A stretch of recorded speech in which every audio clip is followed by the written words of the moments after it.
السلام علیکم ورحمۃ اللہ وبرکاتہ۔ بسم اللہ الرحمن الرحیم۔ آج کی حدیث مبارکہ،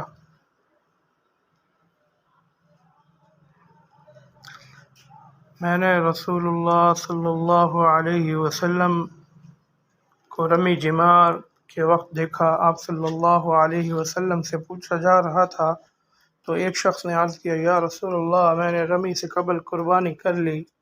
آپ صلی اللہ علیہ وسلم نے فرمایا، اب رمی کر لو، کچھ حرج نہیں ہوا۔ دوسرے نے کہا، یا رسول اللہ صلی اللہ علیہ وسلم، میں نے قربانی سے پہلے سر منڈا لیا۔ آپ صلی اللہ علیہ وسلم نے فرمایا، اب قربانی کر لو، کچھ حرج نہیں۔ اس وقت جس چیز کے بارے میں جو آگے پیچھے ہو گئی تھی، آپ صلی اللہ علیہ وسلم سے پوچھا گیا، آپ صلی اللہ علیہ وسلم نے یہی جواب دیا، اب کر لو، کچھ حرج نہیں ہوا۔ صحیح بخاری حدیث نمبر 124۔ ایک مرتبہ میں رسول اللہ صلی اللہ علیہ وسلم کے ساتھ مدینہ کے کھنڈرات میں چل رہا تھا اور آپ کھجور کی چھڑی پر سہارا دے کر چل رہے تھے تو کچھ یہودیوں کا ادھر سے گزر ہوا۔ ان میں سے ایک نے دوسرے سے کہا کہ آپ سے روح کے بارے میں کچھ پوچھو۔ ان میں سے کسی نے کہا، مت پوچھو، ایسا نہ ہو کہ وہ کوئی ایسی بات کہہ دیں جو تمہیں ناگوار ہو۔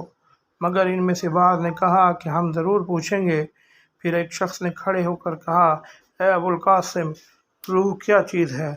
آپ صلی اللہ علیہ وسلم نے خاموشی اختیار فرمائی۔ میں نے دل میں کہا کہ آپ پر وحی آ رہی ہے، اس لیے میں کھڑا ہو گیا۔ جب آپ صلی اللہ علیہ وسلم سے وہ کیفیت دور ہو گئی تو آپ صلی اللہ علیہ وسلم نے قرآن کی یہ آیات جو اس وقت نازل ہوئی تھی تلاوت فرمائی، اے نبی، تم سے یہ لوگ روح کے بارے میں پوچھ رہے ہیں، کہہ دو کہ روح میرے رب کے حکم سے ہے اور تمہیں علم کا بہت تھوڑا حصہ دیا گیا ہے، اسی لیے تم روح کی حقیقت نہیں سمجھ سکتے۔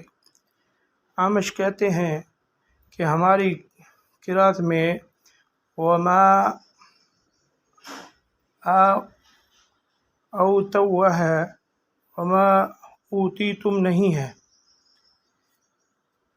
صحیح بخاری حدیث نمبر 125۔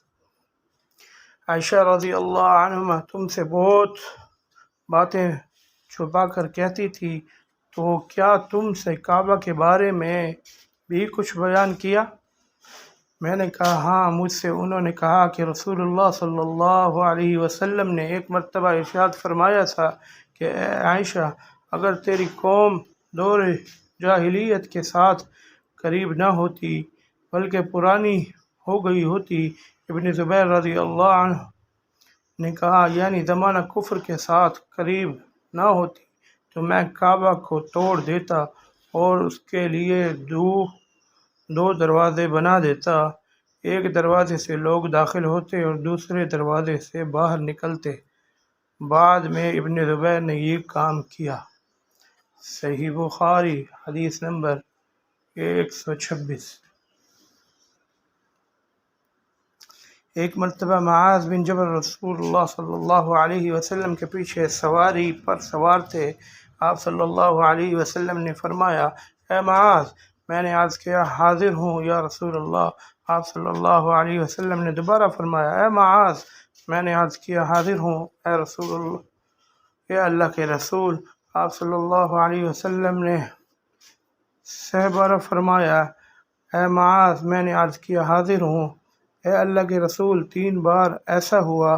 اس کے بعد آپ صلی اللہ علیہ وسلم نے فرمایا کہ جو شخص سچے دل سے اس بات کی گواہی دے کہ اللہ کے سوا کوئی معبود نہیں ہے اور محمد صلی اللہ علیہ وسلم اللہ کے سچے رسول ہے، اللہ تعالیٰ اس کو دوزخ کے آگ پر حرام کر دیتا ہے۔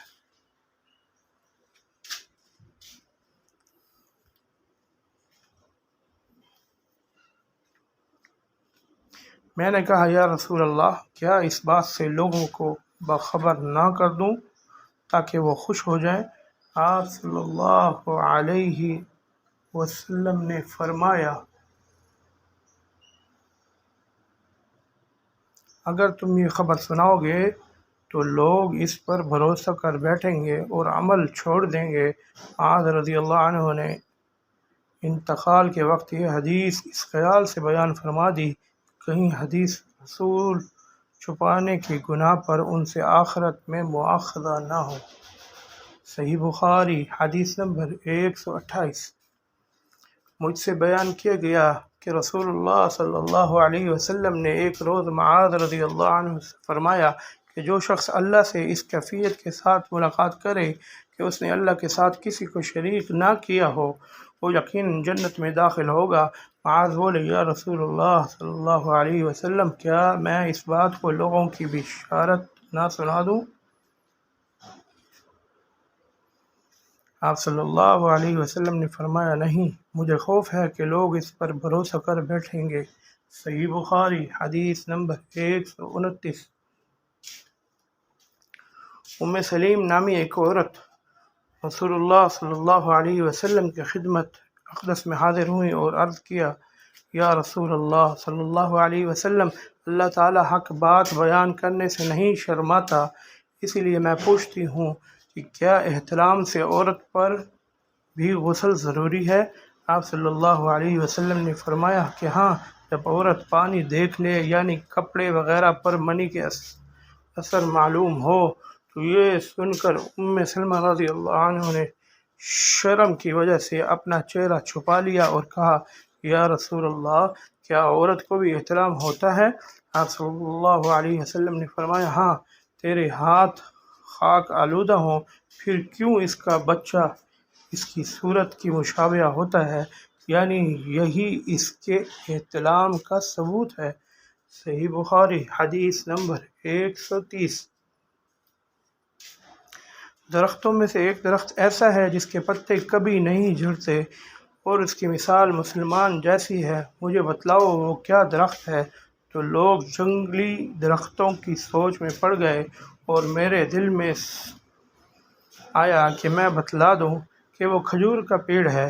عبداللہ کہتے ہیں کہ پھر مجھے شرم آ گئی اور میں چپ ہی رہا۔ تب لوگوں نے عرض کیا یا رسول اللہ آپ ہی خود اس کے بارے میں بتلائیے۔ آپ صلی اللہ علیہ وسلم نے فرمایا وہ کھجور ہے۔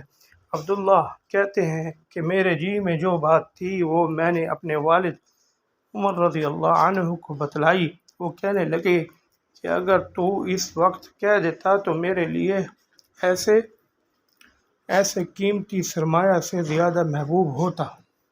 صحیح بخاری حدیث نمبر 131۔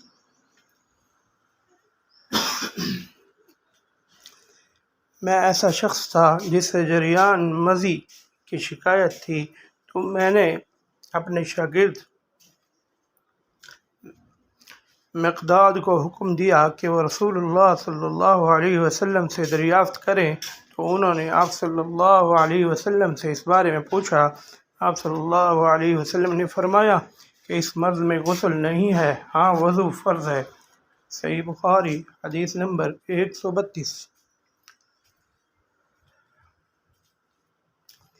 ایک مرتبہ ایک آدمی نے مسجد میں کھڑے ہو کر عرض کیا یا رسول اللہ آپ ہمیں کس جگہ سے احرام باندھنے کا حکم دیتے ہیں؟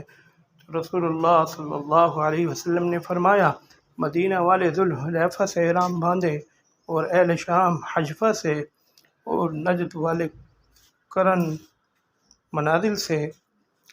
ابن عمر رضی اللہ عنہما نے فرمایا کہ لوگوں کا خیال ہے کہ رسول اللہ صلی اللہ علیہ وسلم نے فرمایا کہ یمن والے یلملم سے احرام باندھے، اور ابن عمر رضی اللہ عنہما کہا کرتے تھے کہ مجھے یہ آخری جملہ رسول اللہ صلی اللہ علیہ وسلم سے یاد نہیں۔ صحیح بخاری حدیث نمبر 133۔ ایک شخص نے آپ صلی اللہ علیہ وسلم سے پوچھا کہ احرام باندھنے والے کو کیا پہننا چاہیے؟ آپ صلی اللہ علیہ وسلم نے فرمایا کہ نہ قمیص پہنے، نہ صافہ باندھے اور نہ پاجامہ، اور نہ کوئی سرپوش اوڑھے اور نہ کوئی زعفران ورس سے رنگا ہوا کپڑا پہنے، اور اگر جوتے نہ ملیں تو موزے پہن لے اور انہیں اس طرح کاٹ دے کہ ٹخنوں سے نیچے ہو جائیں۔ صحیح بخاری حدیث نمبر 134۔